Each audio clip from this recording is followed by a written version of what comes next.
Welcome to News Edge, your sharpest source for daily headlines and deep dives. If you're new here, don't forget to hit that subscribe button and stay ahead of the curve.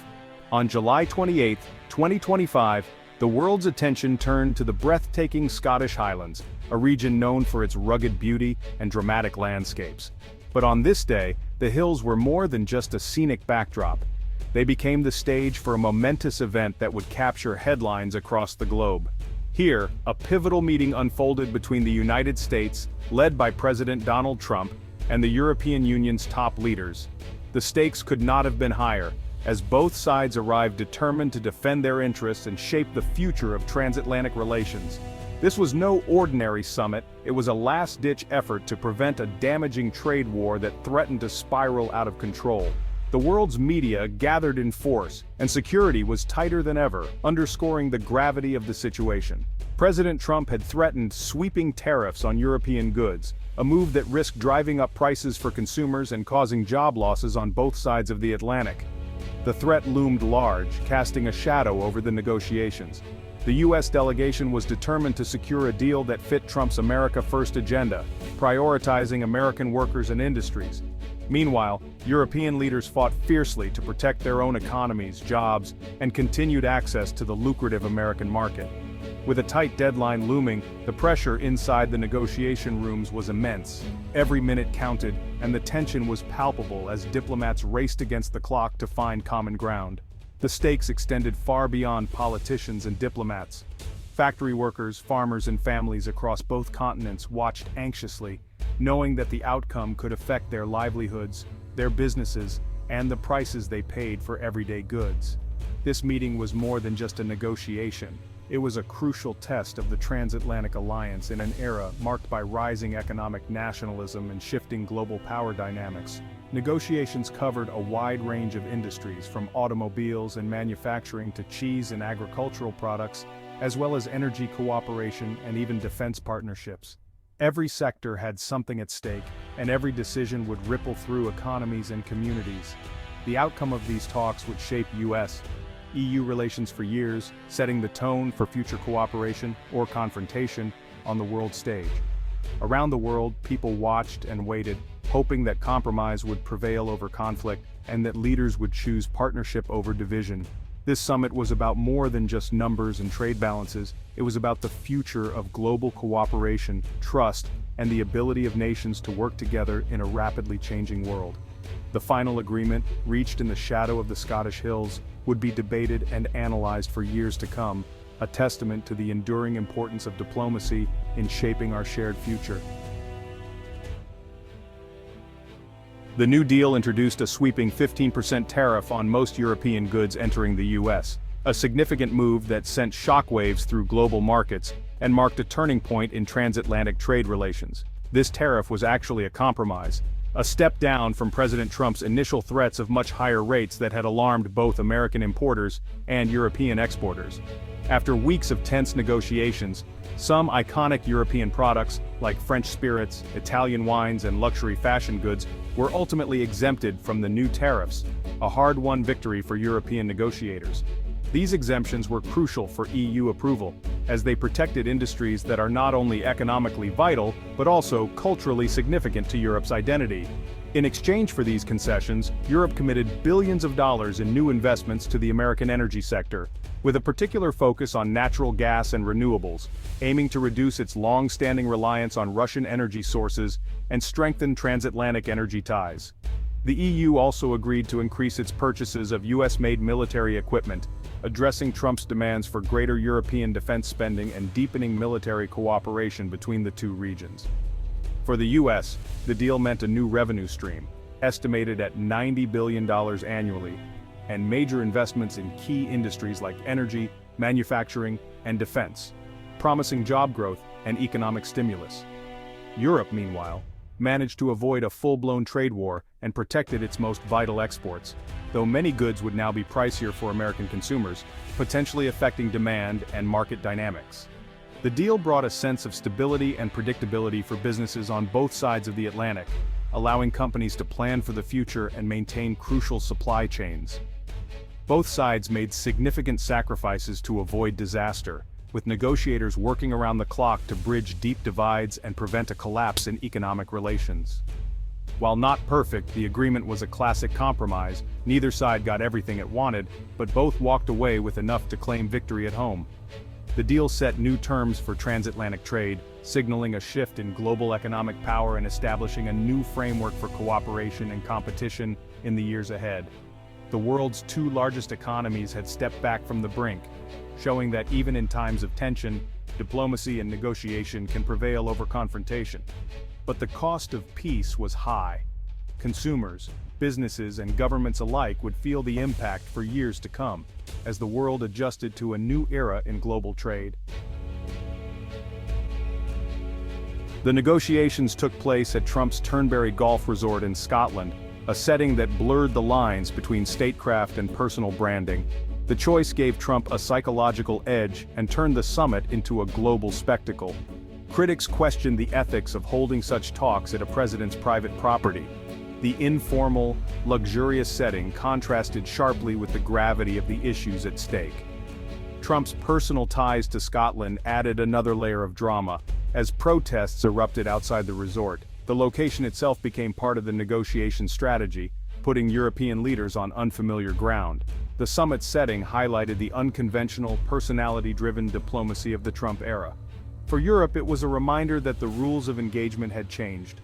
The world saw a new kind of power play, where politics, business, and image merged. The venue was as much a message as the deal itself. In Scotland, diplomacy looked very different. The White House declared the deal a major victory, touting the new tariffs as a $90 billion boost for the U.S. Treasury. Trump's team framed it as proof that tough tactics deliver results. The EU's commitment to invest in American energy and defense was hailed as a strategic win. The administration argued the tariffs would protect U.S. industries and encourage Americans to buy domestic products. Supporters saw the deal as a triumph of the America First agenda, leveling the playing field for American workers. The agreement was also a political win, demonstrating U.S. economic power on the world stage. Trump's willingness to threaten tariffs was credited with forcing Europe to the table. The deal was promoted as a model for future negotiations. For the administration and its base, the Scotland Agreement was proof that assertive diplomacy pays off. The message "America can and will" set the terms. The U.S. left Scotland claiming victory. In Europe, the mood was relief mixed with regret. Leaders avoided a trade war, but at a steep price: higher tariffs on exports and major investment commitments. Many saw the deal as unbalanced, with the EU conceding more than it gained. Key industries, from German cars to Italian fashion, now face tougher times in the U.S. market. The agreement exposed divisions within Europe, as some countries worried about long-term economic impacts. The deal was accepted out of necessity, not enthusiasm. European leaders presented unity, but privately questioned if the price was too high. The alternative, a full-blown trade war, was unthinkable. The EU chose stability over conflict, but the compromise left scars. The deal was a pragmatic response to American pressure. For Europe, it was peace, but not partnership. The cost of avoiding disaster will be debated for years. Trump's visit to Scotland sparked widespread protests, with thousands voicing opposition in cities and outside Turnberry. His policies and presence were deeply unpopular, fueling demonstrations that united critics of his trade, immigration, and environmental stances. The Scottish government, at odds with Trump on many issues, faced the awkward task of hosting a divisive figure. The protests became a symbol of grassroots resistance, contrasting sharply with the elite negotiations inside. Scotland's response highlighted the deep divide between leaders and the public. The backdrop of dissent underscored the real-world stakes of the trade talks. The new trade deal is set to have a significant impact on both consumers and workers across the Atlantic, affecting daily life in ways that may not be immediately obvious. As leaders finalize agreements, the consequences will ripple through economies on both sides. For Americans, the most immediate change will be higher prices on popular European imports. Think wine, luxury cars, and stylish furniture, due to the newly imposed 15% tariff. These goods, once affordable or even aspirational, may now feel out of reach for some families. While a few companies might try to absorb some of these extra costs to keep customers loyal, Most will have little choice but to pass them on to shoppers. This means everyday purchases could become noticeably more expensive, straining household budgets. The Trump administration argues that these tariffs will help protect American jobs by making US-made products more appealing and competitive. The hope is that consumers will shift their spending toward domestic goods, boosting local industries. There's also optimism that increased European investment in US sectors like energy and defense could spark the creation of new American jobs, especially in high-tech and manufacturing fields. However, not all industries will benefit. Many US manufacturers rely on European parts and materials. For them, higher import costs could squeeze profit margins, potentially leading to layoffs or even factory closures if they can't adapt quickly. Across the ocean, European exporters are bracing for tough times. As their goods become less competitive in the American market, they fear losing sales and facing job cuts, especially in industries like automotive and luxury goods. While some sectors are shielded by exemptions, many small and medium-sized businesses on both continents will feel the squeeze, struggling to manage rising costs and uncertain demand.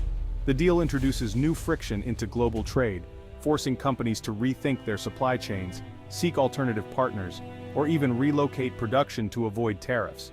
The full impact on jobs and prices will take time to unfold. Economists warn that the effects could be far-reaching, influencing everything from employment rates to inflation.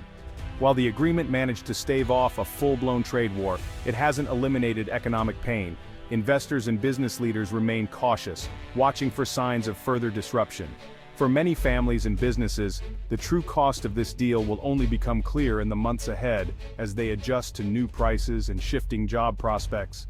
The ripple effects of this agreement are just beginning to spread, shaping the future of global trade and everyday life in ways we're only starting to understand. Despite the agreement, major disputes remain unresolved. US tariffs on European steel and aluminum up to 50% are still in place, fueling resentment. Many in Europe feel the deal is one-sided, with key demands unmet. The unresolved tariffs threaten unity within the EU and could spark future conflicts. The deal is a truce, not a peace treaty. Deep disagreements persist. The future of US-EU trade remains uncertain, with tensions simmering beneath the surface. With the deal signed, both sides now face a period of adjustment and scrutiny. Businesses must adapt to new tariffs, while governments monitor the economic fallout. The EU will begin its promised investments, but trust between the partners remains fragile. The aggressive tactics and uneven terms have left lasting scars. Future cooperation on global issues may be harder. The deal is a test case for a new era of power-driven trade. The path ahead is narrow and uncertain. This is just the start of a new, more challenging chapter. The world watches, hoping for stability but bracing for turbulence.